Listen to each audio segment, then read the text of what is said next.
কুরবানির ঈদ দেখতে দেখতে চলেই এলো, তার মধ্যে আমাদেরও শুরু হয়ে গিয়েছে নানা আয়োজন। ঈদের দিন আমাদের থাকে ডাইনিং টেবিল ভর্তি খাবার। এই খাবারগুলোর মধ্যে মাংসের আইটেম তো অবশ্যই থাকে, তাছাড়াও থাকে আরো নানা ধরনের আইটেম। তো আজকে আমি তোমাদের সাথে এমন একটা মশলার আইটেম শেয়ার করতে যাচ্ছি, যেটা হচ্ছে তোমরা যে কোনো মাছ অথবা মাংস রান্না করার ক্ষেত্রে ব্যবহার করতে পারো। সেক্ষেত্রে কিন্তু খাবারটা খুবই ভালো লাগবে খেতে, তবে রোস্ট অথবা কোরমা ছাড়া। শাহি মশলা বানানোর জন্য আমি যেসব মশলা নিয়ে নিয়েছিলাম এগুলোর নাম আমি এখন একে একে বলে দিব। প্রথমে নিয়ে নিয়েছিলাম সাধারণ জিরা, আমরা যে জিরাটা রেগুলার খাই সেটাই। তারপর নিয়ে নিয়েছিলাম ধনিয়া, সেই সাথে আরো নিয়ে নিয়েছিলাম মিষ্টি জিরা এবং রাঁধুনি, সেই সাথে আরো নিয়ে নিয়েছিলাম এখানে শাহি জিরা। শাহি জিরাটা কিন্তু অনেক ভালো একটা ফ্লেভার দেয়। আর হচ্ছে নিয়ে নিয়েছিলাম এলাচি, এলাচির সাথে দিয়ে দিয়েছিলাম গোলমরিচ দিয়ে আরও নিয়ে নিয়েছিলাম লবঙ্গ। লবঙ্গ দেওয়া হয়ে গেলে এখানে আমি আরও কিছু মশলা অ্যাড করি, এটাকে বলা হয় হচ্ছে কাবাব চিনি দেওয়ার পর নিয়ে নিয়েছিলাম কালো এলাচ, এটাকে কালো এলাচ বলা হয়। সেই সাথে আমি আরও নিয়ে নিয়েছিলাম এখানে জয়ফল একটাই নিয়ে নিয়েছিলাম।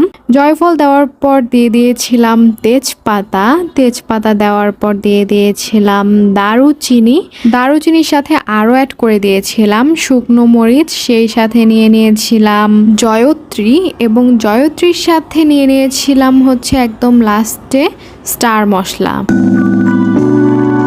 তো এই তো দেখতেই পেলে আমি কি কি মশলা নিয়ে নিয়েছি এখানে। তারপর আমি আঙুল দিয়েও সবগুলো আসলে দেখিয়ে দিচ্ছিলাম। এই পর্যায়ে হচ্ছে মশলাগুলো সব আমি ভাজার জন্য নিয়ে যাব, ভাজার জন্য রেডি করে নিচ্ছিলাম।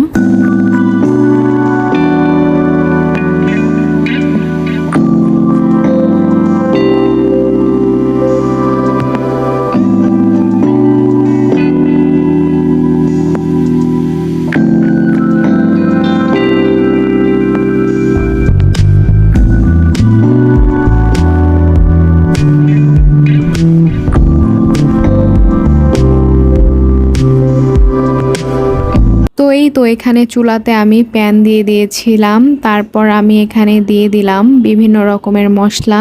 এখানে ছিল হচ্ছে প্রথমেই ছিল দারুচিনি, তেজপাতা, শুকনো মরিচ, সেই সাথে আরো ছিল কালো এলাচ, জয়ত্রী, স্টার মশলা, যাই হোক। তো একে একে আসলে সব দিয়ে দিচ্ছিলাম, দিয়ে তারপর ভালো মতো ভেজে এগুলোকে আমি ব্লেন্ড করে নিয়েছিলাম। ব্লেন্ড করেই মূলত এটাকে আমি একটি বয়মের মধ্যে ভরে নেই এবং ভরে সংরক্ষণ করে রাখি।